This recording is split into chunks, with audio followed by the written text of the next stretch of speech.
Welcome to the Bold Space. Here we are going to talk and have much needed conversations on race. I decided that a way that I could input into the conversations that need to happen now is by sharing my conversations with my white friends that we have about our lives and our friendships, in hopes that the conversations that we have will help spark conversations in your life with your friends and really heal our bonds, not just from the outside in, but from the inside out. I really feel that if we all, connected with one person, connected with one friend, and really worked on that bond, and then after that bond was healed, worked on another friend, we could build this country much stronger and much, much better. Today, I have with me, for our first guest, one of, I would say, probably one of my longest friends, Yes. Lynne Kerr from Huntsville. You want to tell a little bit about yourself? Okay. Well, first, let me say thank you so much for asking me to do this. I am just so honored to be a friend that's like moving with you and trying to create conversations and progress. Our world is so broken right now, and my hope and my prayer is that more conversations will continue to happen so that we can get to a place of just understanding. But as you said, we've been friends for a long time. I tried to do the math today, and I think we've been friends almost 11 years. Yes, it's so since 2000 and what Nine, is it? right? I'm driving. Yeah, it was my sixth grade year. I was in sixth grade when we met during Big River, or seventh grade. That's longer than then. Because Because yeah, I, oh, no, wow, no, I maybe we were in eighth grade. No, I think I was in eighth grade. No, that's what it was. I was in eighth grade going into Lee, and that was 2009. yeah, Yeah. that makes So sense. I tried to do the math today, and when I hit like, oh God, 11 years, I was like, how old are we getting? Because I still feel like high school was 3 weeks ago. Um, but I am Lynn. We met in Huntsville. Our lives continued together for a while in Birmingham, and I'm still here in Birmingham in the outskirts in the Trustful area. I am getting married to a beautiful Black man this fall, and yeah, I'm just a big ball of fire. That's really like, Yes, and if yes. you really need to know how I am, I have my wine just in case this gets a little intense. I think we all can grab a little bit of wine right now and just relax, sit by the fire, even though it's the summer, just pretend, take your wine, relax. And, because I want this, to be a safe space and a safe conversation, but a bold space in that, sometimes even in safe spaces, we feel like we can't have conversations or the conversations have to be right. But, I acknowledge that I would rather have an imperfect conversation that we can all learn from than not have any conversations at all. And so, Yeah. let's take a bold step forward. I'm ready. All right, so let's talk a little bit about how we met. Okay. I think this is the first, or I remember the first time. I don't remember if it was the first time I saw you or if it was just the first time we had an interaction. But I think it was already Big River rehearsal that started. And actually, I don't remember if this is the first time. This is just the first interaction I remember. But it was after rehearsal. It was like the third or fourth rehearsal. And we were in the hallway outside of the old choir room. And I was waiting by the door, and most people had left, and I was still waiting for my parents to come pick me up. And you didn't know who I was. You came up, you introduced yourself. You could tell. I knew you could tell. You're like, he's shy. He needs someone to, because we're very, a lot of the times, opposite energies, in the sense that Lynn is very effervescent and very flamboyant, which I am too, but not in a kind of reserved way. And she came over to me, introduced herself, didn't know who I was, and said, "Do you have a ride home, or do you have a way home?" And then she waited with me until my parents came, and that I remember that. And I think from that day on, every rehearsal, we somehow had contact with each other. Yeah. I remember that. I don't know if that was our first memory. Either that was our first memory or was this other one But I think the one I'm thinking about came later, because if it was like the fourth rehearsal, we wouldn't have already had costumes, but we might have, because Viv worked fast. But I just remember you got your hat that you weren't, like they were trying on a hat for you or something, and I was like, cool hat. And like we just started laughing because it really was like an awful hat. Like it was literally, and I said, Vivian and her hats, because they don't like to use wigs, because I get it, wigs are very expensive, as we found out with the many projects that we did at the church and trying to create those for them. That's a whole episode in itself. But yeah, Vivian Atkins loves her hats. She does. But yeah, I think from that moment though, we have just always had a friendship where there's two great things about it. One is we could go months without talking and instantly be like that again the second we meet back up, which is great because, you know, you grow up and you get busy and life happens, and sometimes you just I don't always have 10 minutes to check in on myself every day. So I don't always have that, and I understand my friends don't always have that either. So I love those relationships where I know we can go some time without talking, but once we're back together, everything is just like we saw each other yesterday. But then two, we've never been afraid to just be completely and authentically ourselves with one another. We have seen each other through some really embarrassing moments. We've been with each other through some really difficult moments, and then all the great moments in between. And so for me, that's really what friendship is all about. I heard this article or a podcast, and they were talking about how you know someone is a best friend is that you've spent at least a decade with them. So check, we've got that. But that you've also gone through some really big moments in life. And I'm like, okay, great, check, we got that too. So it's really easy for me to be like, oh yeah, Derek's one of like my closest, my best friends, and truly mean it, even if I haven't seen you in person in a couple of years, because I know our foundation is really strong. Mm-hmm. Yeah, and it's hard to explain. I feel like we get, you know, very few friendships like this where you can just exist and be each other. But it was, especially at that time, because, you know, little did I know, you know, what was it? I think a year and a half later, I was going to lose, you know, my grandmother, my godmother, both of my grandmothers and my godmother, all within 3 weeks of each other. And there was a lot of things that happened. And it was also an interesting time for me too, because it was when I was really realizing, you know, what it meant to be Black, and seeing the little microaggressions and seeing, oh, this is why I don't get to do this. And oh, this my skin is why they don't want me to do this, not because I'm not good. Because at that point too, I had gotten, especially with piano and stuff, I had gotten to a level of, you know, confidence with myself that I was like, but why am I not? Especially like with, I don't know if you remember this, but with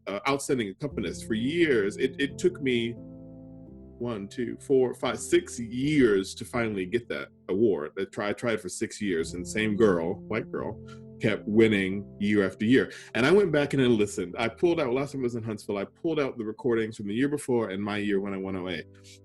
And I said, I just want to play Alabama and listen to it objectively now that I'm much older, you know, 10 years later, or so, or something like that. And I listened to it, and I was like, you know, truth feels like there's no reason why, other than, you know, he was a little Black boy, as to why I didn't get those awards. There might have been some other reasons, but you could feel it in the room with it. You know, when you go to Allstate, they are good choir teachers. They're very good choir teachers in Alabama, but some of them you can just feel it. You can feel that, oh, we'll put them over there. They're fine there. Mm-hmm. Or they look, you know, they look at everybody the same. But yeah, so next I wanted to get into a lighter side before we kind of dive into race too heavily, and talk about some stories and fun things we remember about each other kind of throughout our friendship. What is the story that comes to mind when you think about me? That's the moment where the wine kicks in. if I picked one memory from high school where I was like 10,000%, I think about that all the time and it stands out to me, it's the drowsy chaperone during rehearsals when I started getting really nervous about singing my big number. And you would stay with me in the choir room like hours beyond rehearsal. We would sing through that song 7, 8 times straight. Like until you were at a point where you were like, okay, Lynne, like we get it, like you got it. Go home. Well, I think part of the problem was Miss Meggs was just trying to come for your part in the show, so that was part of why. It wanted to be drowsy. If something had happened, she would have been the drowsy chaperone. And I love her for that. But in all seriousness, it was just like this moment of like, more than just being my friend, you believed in me as an artist and you believed in me as a performer. And it meant a lot to me. I was petrified. I don't know why I was nervous. And I think part of the reason why I was nervous is I knew another high school was doing the same show the exact same year and we were going to be compared. And the drowsy chaperone was totally different than anything we had done before. And so I was nervous, but you stayed with me and it just meant so much to me. You know, and that, you know, if I had one thing that I remember about you is that no matter what, you were always the one person that was there. No matter what I was doing, no matter what show, no matter what crazy idea, and I had some very crazy ideas. And they still go on today. If you know any of my collaborators, they'll tell you that I'm crazy. But, you know, that no matter what I was doing, I could always, you know, count on Lynne to come and sing or come and dance or come drive me somewhere or come support me. I mean, you've always been there 100% at any time I needed throughout all the shows, you know, and there was no payment, there was no ask a favor for anything. It was just, sure, I'll do it. And that is, you know, irreplaceable.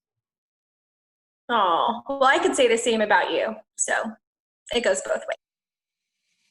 We are so spontaneous together. We have always been that way. We have always just been like, yo, what are you doing tonight? Okay, cool. I'm coming with you. Or like, hey, I don't have any plans. Let's just do this. Or, hey, Lynne, I know that it's, you know, the middle of the day, but can you film night, you know? And I'm like, yeah. But I just think that's how our friendship is it's always been that way. Yeah, I agree. And it's refreshing and kind of good to have that freedom. Because you can't do that everybody, and that's fine. Not everybody you know, can do that and work that spontaneous way with everybody, but it's good when you can find that. Right.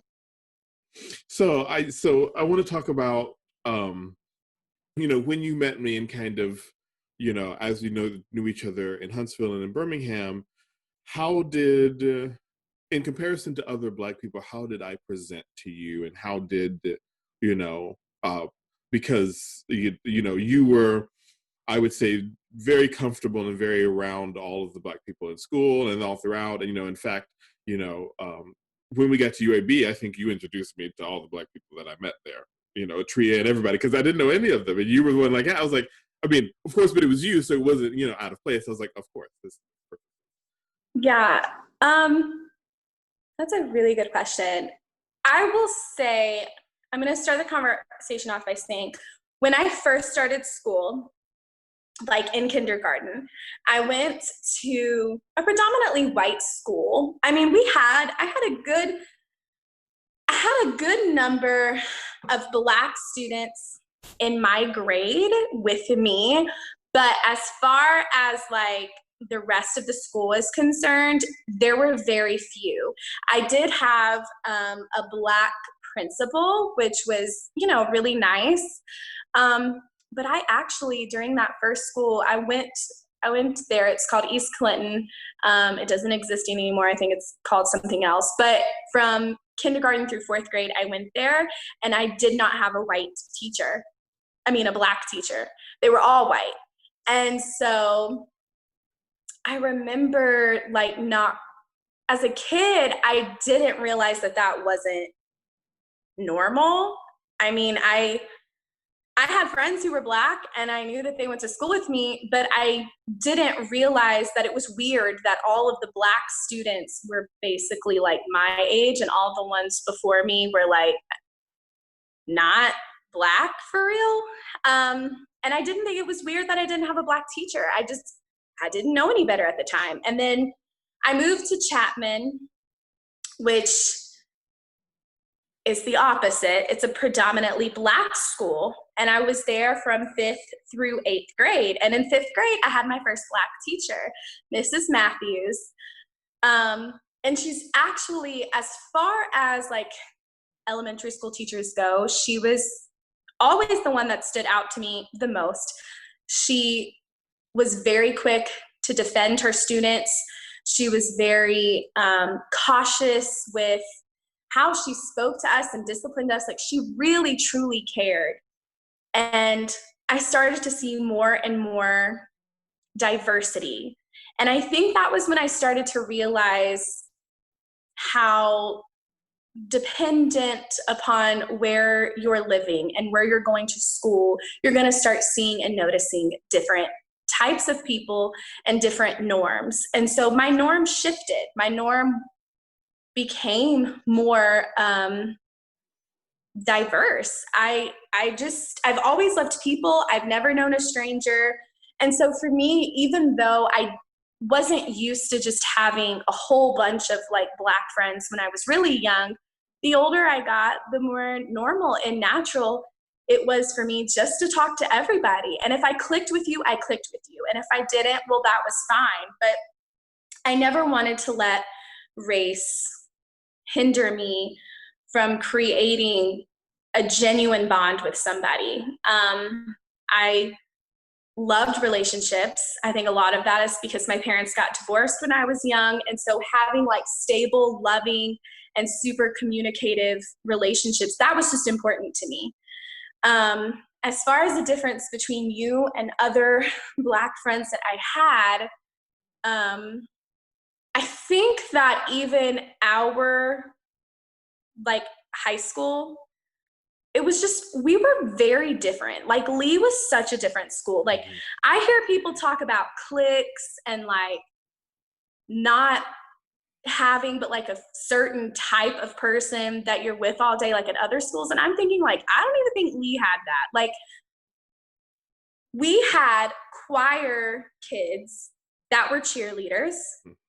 We had like our senior year, like I dated Jamel, and he was in the engineering program and also the football captain and also class salutatorian. So it was like, we just had this weird experience. Like, I know it's not the normal where everybody was friends with everybody to like a certain degree, but nobody had one clique. Nobody just had one thing that they did. Everybody did multiple things.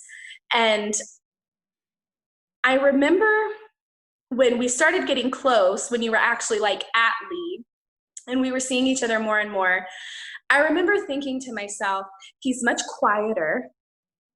Like, you were a lot quieter, like, than some of the other Black students that like I was close with. A lot of them were just like beautifully outspoken. And I don't mean that like in a negative way. They were just bold and they were not afraid to just speak out and be heard. And I don't think it was that you were afraid. I just think your personality was naturally at the time more quiet. You were at an age where you were still growing and learning who you were. And I think in the beginning, you presented almost as if you were like afraid of yourself. Yeah, well, I was. It was, and I didn't know I was at the time. That's something I've kind of come to thinking back on it, even thinking about it recently. And and it wasn't. I wasn't afraid of the gay. It was that I surprisingly was okay with. It was more so, because I was very into theater, but I didn't understand why I was into theater and where that came from. I just know I loved it. and I understood it. Like I could read a show or watch a show, and I would often sit in rehearsals and watch. Oh, I wish they could change that to that, and then lo and behold, by the end of the show, it ended up getting changed to that, and I kind of realized, oh, I kind of have ideals for this. And so then when I kind of started to do more research into it, and I got into tech theater at AAA and whatnot, all of the movies that I watched and all of the shows that I watched or anything that I watched, there was no Black representation. And because I wanted to be in theater so much, I was almost afraid to act Black or afraid to be Black, because I didn't see that at all in theater. And I was, coding myself and training myself, subconsciously to act Black. I had to train myself how to see myself in white people, if that makes sense. And,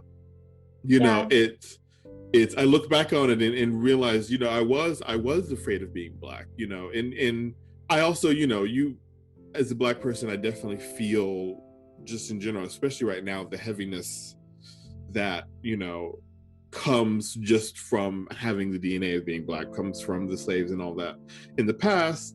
But on top of that, there was definitely this fear of, if I act Black, if I fit in with the stereotypes. And not to say that I even really felt very much like the stereotypes, because I never have, but like, I have more and more as I've gotten older, I've become far more comfortable with that and know where I fit in my Blackness. But then it was, I probably even described you, to you, back then I would often describe myself as an Oreo, and yeah. there was definitely this feeling of, if I act Black, if I act like those people, in my brain, that's kind of what I thought. If I act like that, then I won't be able to achieve what I want. I won't be able to create these fantasies that I see in my head and be a part of the theater world. Especially in the 90s and early 2000s, it was very whitewashed. And still to this day, it's, it might not be whitewashed on stage as much, but everything else behind the scenes is. And so, I was afraid. And it definitely resonated. And I remember there would be moments where I would get so frustrated because I would want to go to you and shake you. And I remember, especially my senior year, your sophomore year, because you got cast in like a legit role as a sophomore in Drowsy Chaperone.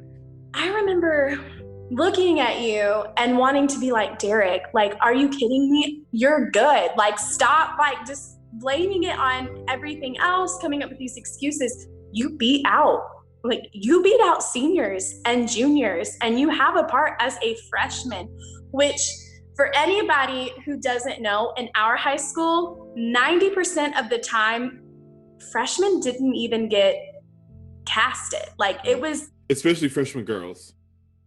Yeah, it was just, I mean, yes, our numbers as far as the program goes had started shrinking. And so we had to like start bringing in other people.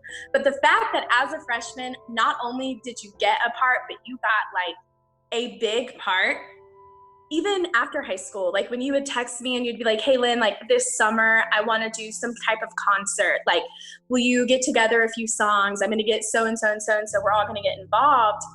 Like, always, everything from the way the stage was set up, to the costumes, to the props, to the music, to the choreography, to the staging, to the lights, to the sound, it was always all you. And I remember at the time always being so frustrated because you would second guess yourself so much.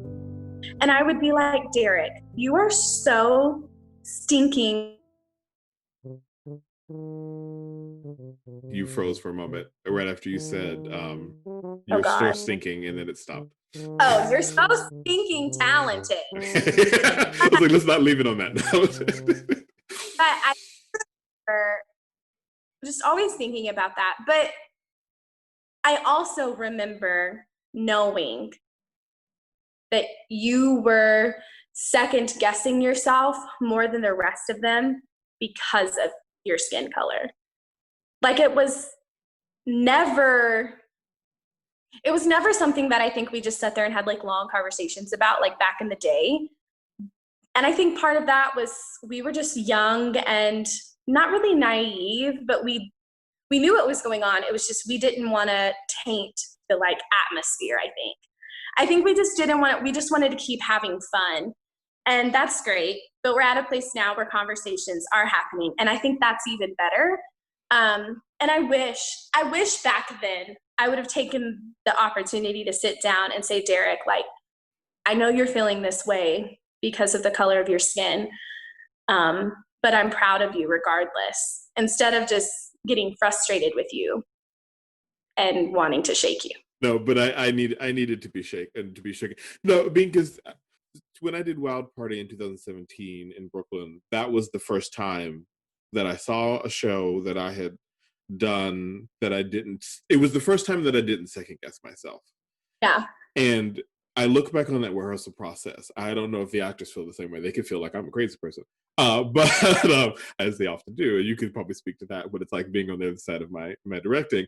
But it was I remember looking back on that process, and I was like, what I was going. That was the smoothest rehearsal process I've ever had in my life, and outside, even over imp, even over rehearsals where we have you know 500 people working on one thing, or not that, but where, because I was music directing Round Party, handling the line design. I had a wonderful stage manager, thank God, who kept me sane. And then Conrad, my boyfriend, was also there, kind of also keeping me sane. But I was able to manage all those other things and also produce and find venues and find that. But somehow I did it, and I just kind of buckled down and I said, you know what, I'm going to do this. I found the money, so I'm going to do it. And I think that was the first time that I felt like people looked at my work as just my work and not the work of a Black person, if that makes sense. It was the first time that I felt like, for me, that it doesn't matter that I'm Black. I can tell this story even though it's not necessarily about being Black. It has race issues in it, and it has those issues in it. And I definitely think my Blackness influenced how I directed the show, but it wasn't about being Black. And it was a good feeling of, it was the first time that I was like, oh, I can do what I saw growing up. I can do that. When Yeah. honestly I had been doing it, and then, because it's funny, after our part I said it, I was like, how was I able to do that? I was like, well, because I've done it 500 times with all of the little concerts we did and all of the big Mhm. concerts we did. I mean, I think about You Ready to Be Loved, and which eventually I want to write into a musical. But I look back on that, and I was My role. well, come to New York, baby. But I look back on that, and I played the show on piano with nobody else while calling light cues and Yeah. fly cues at the Yeah. same time, and I didn't kill anybody. No And set, and there were drops flying in and out. I had built an entire proscenium. Thank my wonderful dad, who I'm sorry to all of you who think you have the best parents in the world, but I have that. There's no competition. you have Uh, and support. I need to turn this. But yeah, it's thanks to my dad and supporting me and everything, and my mother as well. Um, I was able to do that, and I was able to really just let my vision be heard. Because I remember um, there was even this point where we were rehearsing, we had gotten everything together. I started putting things together, and Vivian didn't want to. She was, and I understand, she was tired, and Imp had just finished. We had just finished Into the Woods, um, Yeah. and I remember her not wanting um, us to use theater, and but something that I think that I credit to my Blackness, and that I feel like I've learned from my mother a lot, is that somehow I often try to think of things from the point of view, okay, so that's not going to work. What can we do now? How can we fix it? And I remember we had lots of conversations. Okay, how can we move it to the church? Can we move it to this place? Can we do it to this? And because even when, because actually all of this started from, and I look back on it and I'm like, Jesus Christ, that was bad. It was not a great show. It was I don't even remember if you were in this one. It was the one we did. It was the first one I did. Yes, no, you were, no, actually no, the first one you were in. And that one was fine. We did it at my church in the annex in the basement, and I put up a bunch of or no, you weren't in that one. No. Was that the one, not the one at Montesano? Mm-mm. The one at This would have been right after all the bad tornadoes happened that I did for the year. And Will, we were all in it with you, right? Yes, Will and Tristan and all of it. Mm-hmm. Yeah. And that was the first time, because, I remember I was like, I want to do something, to help these people and to help what is going on. And so I went to Lombardino and everybody at the theater department in Barrie, and I was like, oh, look, I have this idea for this show. That's what I'm going to do. It's going to do blah blah blah blah blah. And of course they were like, what are you doing? You're a freshman. Stop. Which,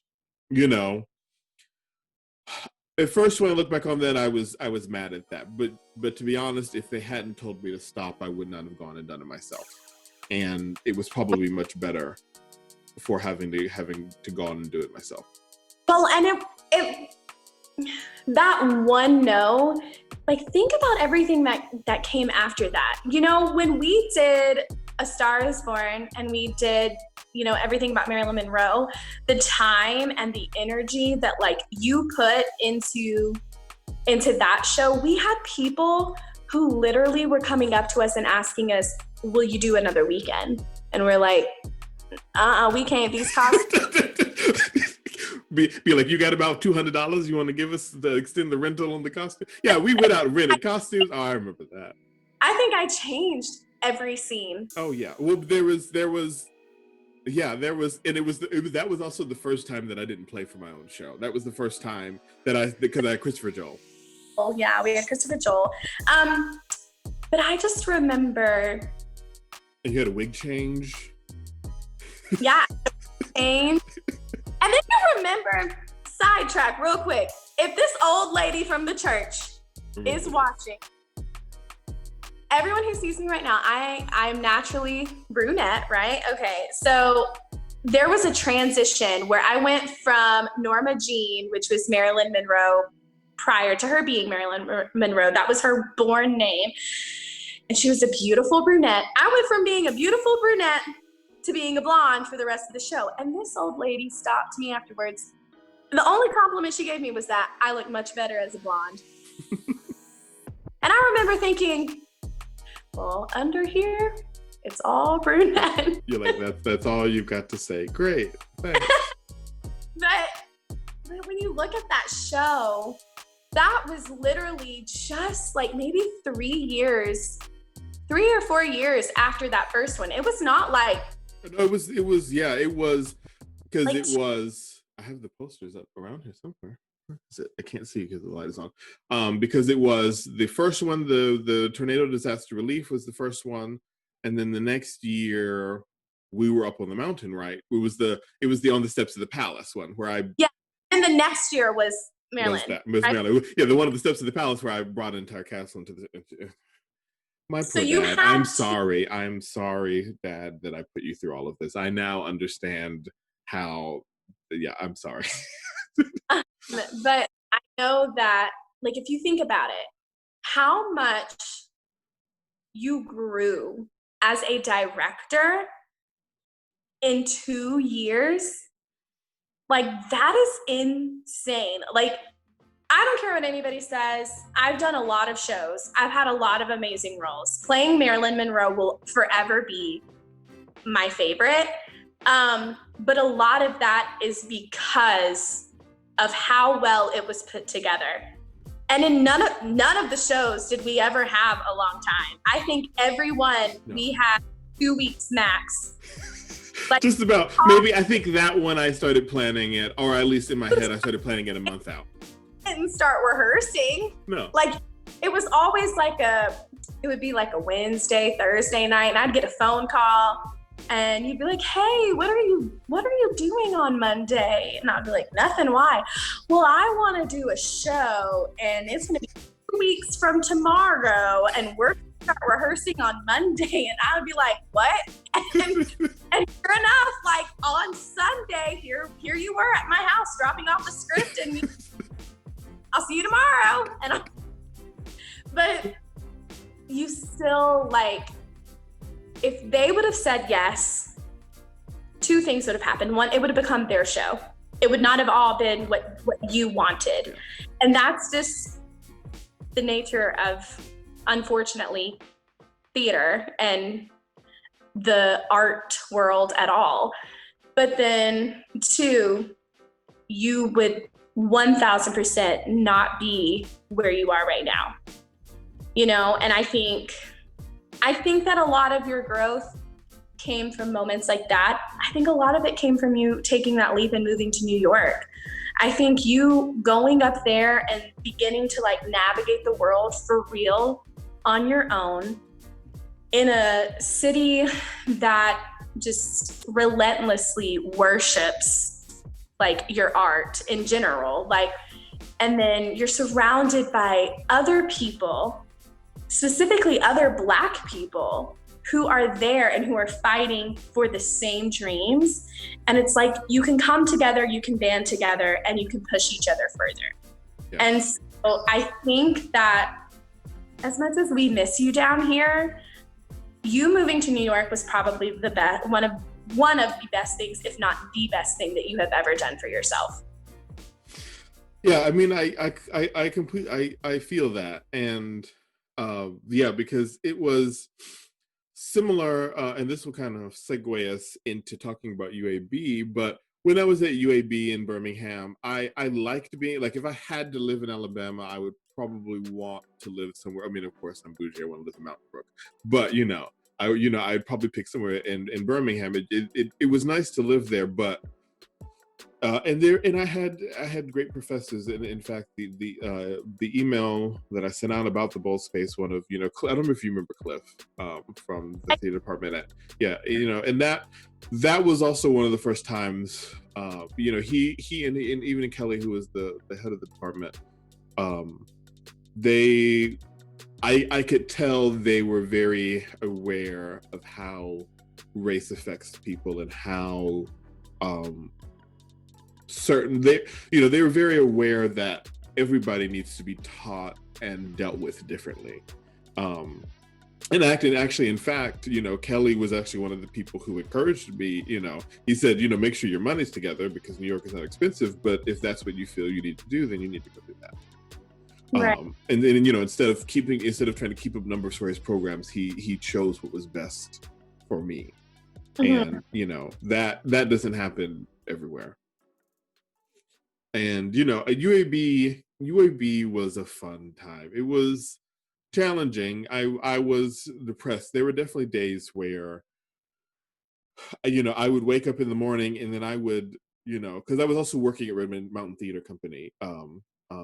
Jay Tuminello had very generously offered to bring me on as an A2, because he was friends with Viv and he went to Lee High School, and so he brought me on to work with him. But there were days where, our call would be at 5:30, and I would supposed to be going to class, but I couldn't even get out of bed. There were days at UAB and in college, just in general, where I was like, and it wasn't that I wanted to end anything. It wasn't that I wanted to stop. It was just like, there's no energy there. It felt pointless. It felt like, why am I going through? And even once I switched to theater, it felt better, but it still was like, this doesn't feel right. This doesn't feel like, that, because a lot of the entry courses in theater, I'm like, because I went to an arts high school and I went to an arts middle school, and because I worked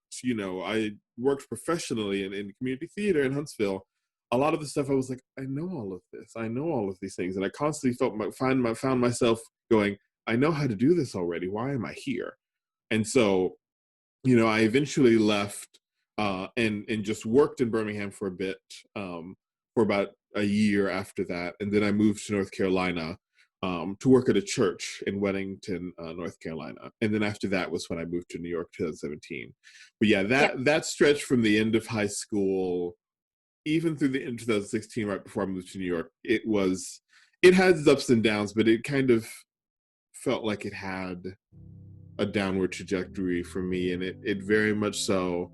Looking back on it, I questioned like how much of that was because of still of the echoes that I was feeling of race and of feeling like I wasn't quite good enough.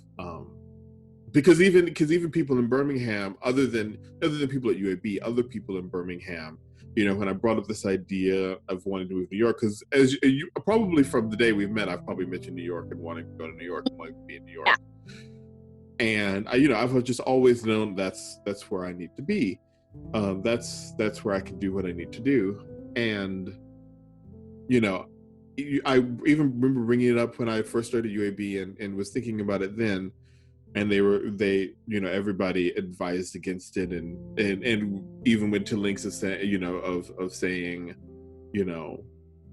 but maybe Birmingham is where you want to be, blah blah blah, and pretending like I had a space in the organization. Yet when I got a job with the organization, and luckily I had white friends in that company that knew and could see budgets, but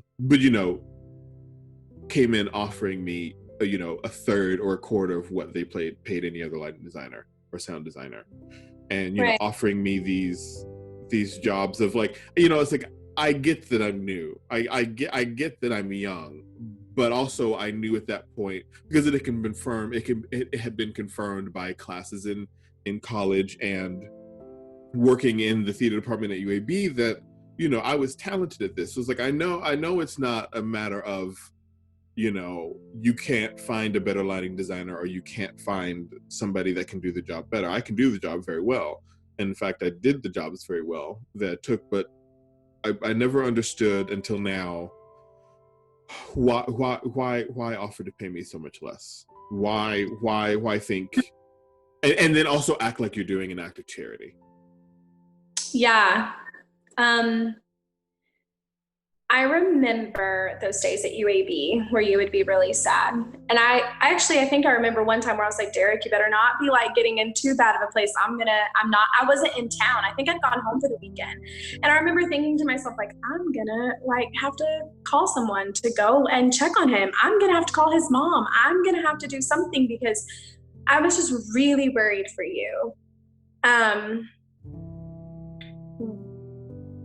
I feel like Birmingham in general, when people move here, especially UAB, you think this is going to be really great and it's going to be really diverse and it's going to just like really rock your world in that aspect. And it's going to be great. And then I honestly think you come to Birmingham, and it is a very diverse place. It's a beautiful place. I love it. I've been here, God, almost 10 years. So clearly I moved here and I fell in love. But it's also coming from, like I said earlier, our high school where everybody was super inclusive with everyone. You're really entering into this world where you're in a city where racial culture and history is so like still very much present and very much alive. If you're not ready for it, it becomes overwhelming. And I think that far too often people still use, well, we're diverse, we're expanding, we have open minds here. They still use that as an excuse that they've done enough. Mm-hmm. And they haven't. And I think that's what happened with you. I think people literally thought that, like, well, hey, by giving him this job and he's so young and he's so new, we've done enough. And really what would have been enough would have been them taking your credentials, taking your work ethic, and basing your salary, your pay, what you were given, whatever, off of that. And unfortunately, just because you go to a super diverse school doesn't mean that once you walk off that little patch of green, or even when you walk into certain classrooms, or even when you go into certain dorms, or even when you go eat dinner, just because the community claims to be diverse, it doesn't mean it's progressive. And I think coming to Birmingham, that was a big lesson. I know that was a big lesson for me, and I believe that that's, from other people that I've talked to, that was a big lesson for them as well. Yeah, and it was definitely a big lesson for me, and I definitely there were you know there were three places I constantly felt in the theater department at UAB is where I felt the most accepted for being just me. And I think that goes to speak to who theater people are. Because we play all of these characters, we go through all these fantasies. It's hard. It's similar to how being in New York, you're forced to be around the diversity, so you have to learn from each other's cultures, and you are forced to learn. And it's that kind of happens in theaters because a lot of the times theater kids are the odd or the quirky ones out, and so we find those bonds that way. And so the theater department, I felt wonderful. The music department, on the other hand, was different. I felt fine, but I constantly felt like underestimated. I constantly felt underutilized. Mm-hmm. Because you know what type of accompanist I am, especially by the time I had gotten um, to college. Yeah. And even to this day, that is still, and I have Vivian Atkins to thank for that. And a lot of, I have my mother, and I have Carmelita Gandy and a lot of other people, but Vivian really focused a lot on what it means to be an accompanist and how to support people that nobody else has ever told me. And I really felt underutilized in the music department at UAB. And I tried, and I went. I feel like I did my part. I tried. I offered to play for things. I offered to play for this and that, and I got used a little bit here and there. But it was always these responses of like, "Oh yeah, sure, we'll find somewhere for you. We'll find somewhere for you to do your thing," and then a pat on the back and a turn around to send out the door. And I don't think they meant it in a devious way or a mean way, but it's the stereotypes and the racism that goes unnoticed by it's that because it's part of our autopilot. And that was one of the main places that I felt it. Another place was at one of the theater companies that I worked with. Not from everybody, but a lot from the director, and mostly from the artistic director. And as we know, most people treat you based on the way the person at the top. It all stems down from the bottom. But I very felt, I very much so felt that I was often criticized because uh, a lot of the students that I was 18 and 19 at the time that I worked here, and they also have a show choir there that is made up of students, and those students are also 17, 18, and 19. Um, and I was heavily criticized for befriending them and becoming friends with them. And when my white counterparts that were also doing the same jobs that I were, simply because they had gone through the program or were part of the program, they were allowed to do whatever they wanted. But I, the outsider, the outside black guy, who was one of two or three black people working there, I couldn't be friends with them. I was not allowed. It was, and it hurt because I felt like they were my people. Granted, I'm still friends with some of them, and we found ways to have our friendships outside of work, working at the theater company. But that I remember that stung a lot. That was one of the first times where it was just kind of in my face of, you can't be friends with my people because you're a little black boy, and I don't know what you're going to do to them. I think you're going to harm them in some way. Oh. And and so that, and I think that's too where some of that doubt started to come back of, well, I need to act white, or maybe I'm acting too black, maybe I need to, and I was very, I always try to look at myself and examine myself before I criticize others. I feel like we get into trouble sometimes when we criticize everybody before looking at, well, what have you done? But I think also I did that too much. I tried to find fault in myself for other people's faults too often. And like but the biggest place that I felt it was, especially in the gay scene in Birmingham. And I think it was because, going back to growing up, I wasn't the most popular kid. I wasn't the most well-liked kid. I was talented, and everybody, loved my talents and used me for my talents in a way. And I don't want to say used, but used me for my talents. But I was never very popular, and I was never very, I was never that kid. It was always some white person. Go figure.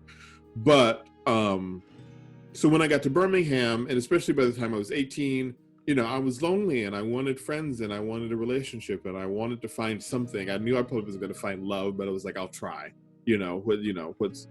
But it was there when I finally started to become part of the gay scene and started looking at that world and becoming a part of that world, that I was told just straight to my face, no, I don't want to talk to you because you're Black. Sorry, no, And I get that. I understand that people have types, and I understand that because I have my own types. But if there's a difference between just immediately nixing somebody and saying no, go away, and I would even get cursed at, and because it also wasn't just Black, I was also large. It'd be different if I was Black and fit and like a jock. That's different because that is idolized in the gay community, but what I am is not. And so I think that was the hardest punch, because I was like, well, these are supposed to be my people. These are supposed to be the people that I can be a part of, right. I'm trying, and it was hard. Not to tear up. I'm just gonna ask you a question. Obviously, being Black is hard in our country, and on the other side of things, so is being gay. Both have so many things that they still are fighting for, and that they're wanting to be recognized, and so many voices within each group are still so unheard. When you were at UAB, when you were in Birmingham, and you were a young adult and really starting to get comfortable with your sexuality, do you feel like things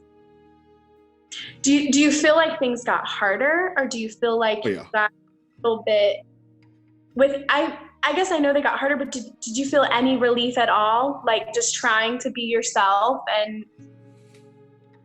Well, not really, not because it really wasn't until I got to New York that being myself, that I really felt like I was celebrated for being myself.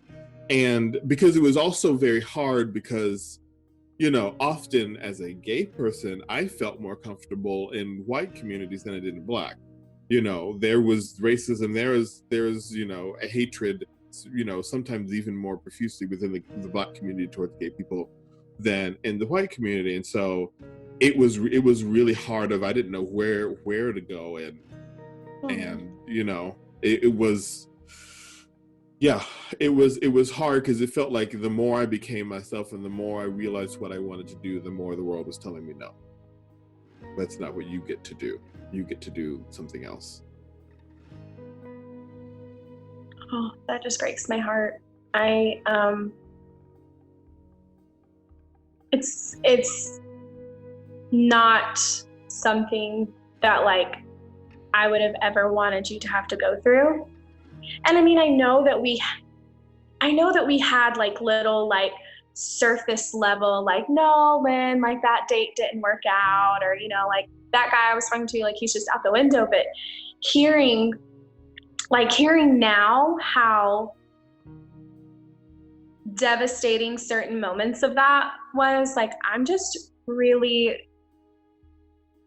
really sad for you. And I just wish that, like I said, the conversations didn't happen. But it's moments like this where I'm I wish I would have known. Like, I wish I would have, and that's on me. I feel like that's on me. And I feel like one thing that I hope that a lot of white friends realize is that they need to ask more frequently how their Black friends are doing, not just in a like, hey, how are you type of way, but in a, hey, you see everything that's going on in the world? How you doing? Because I know it's affecting you. And I take full responsibility for back then not realizing that it was something much deeper than just somebody not feeling your vibe, if that makes sense. Yeah, well, and I think there was also on my side, I didn't necessarily expect you to understand that. I don't know. I just because also there were very few other people like, you know, like me to get it out. There wasn't an example. And so not that I felt like I was the first person going through this or was the only person going to this. I was just like, you know what, because of where I am and because of the world we're in, I don't have anybody, right, there's not anybody that's fully going to understand that. And I think something I've come to realize now is, even, as a Black person, even if I feel, my white friend or somebody might not understand something, it still helps to share it and help them understand it and help, because that is what makes us grow closer, and that is what, pulls us together, is those bonds. And that, even though they might not understand in every single nuance of it, that every little bit of understanding does help. And we won't understand it all. I shared on my social media platforms the other day that, like, one thing with everything that's going on that I will forever say and I will forever admit is that I can't 100% empathize with my Black friends, because the battles that they face are not personally battles that I have ever once had to face as a white American. I don't know what it's like to be oppressed, like, simply for the color of my skin. However, that does not mean that I cannot sympathize with you guys. And it does not mean that I can't have compassion for what you're going through. And it also doesn't mean that I can't speak out for what is right and what is wrong. And to me, the fact that you and I are as close as we are in private, that alone is enough reason for me to speak out for you in public.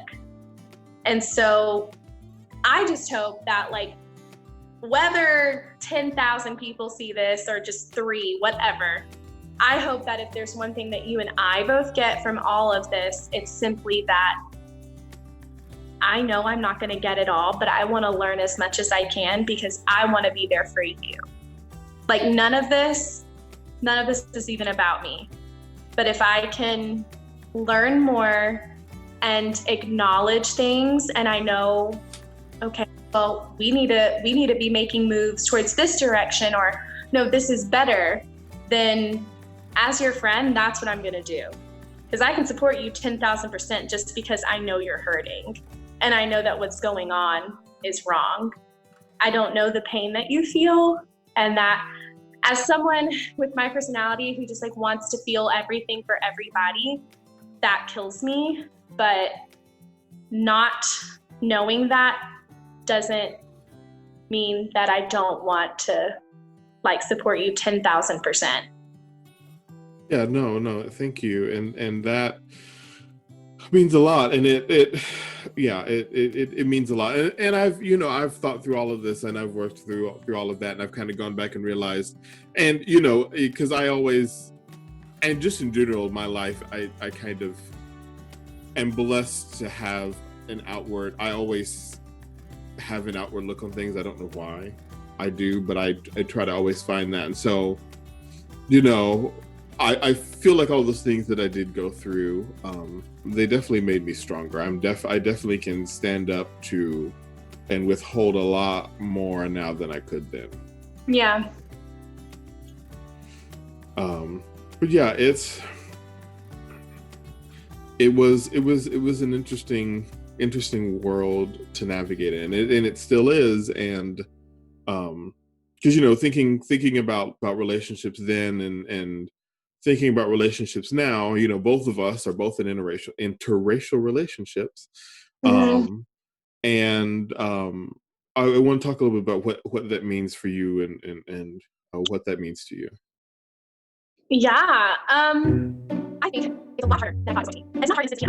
It's just hard in this society and the world. Especially things going on right now. It can be hard. I think we be 1 month shy of 6 years. It's not happening. It's not serious. I actually work out. And as you guys are right now, you also see guys in Thank you. Nice.